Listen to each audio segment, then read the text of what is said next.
லக்னத்தில் அவர் திக்பலம், அவருக்கு நட்பு வீடு 75 மார்க், 40 மார்க், 40 மார்க். 3ஆம் இடம் பகைத்தன்மை, மறைவு வீடு. 4ஆம் இடம் நட்பு வீடு, கேந்திர வீடாக 5க்கு 12 இருந்தாலும் கூட அவருக்கு பிடித்த நட்பு வீடு 75, 70 மார்க். 5ஆம் இடம் மிக அருமையான அமைப்பு, 1, 5, 9 என்பது மிகப்பெரிய நல்ல அமைப்பு இல்லையா?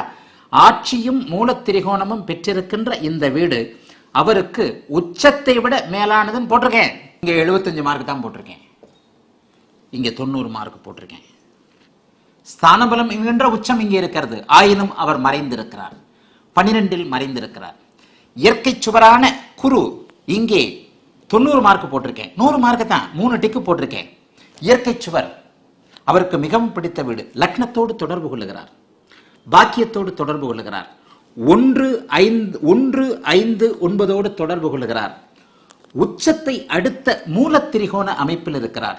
எக்ஸலண்ட் இடம் இதுதான். உச்சம் இல்லை சிம்ம லக்னத்திற்கு மட்டும்.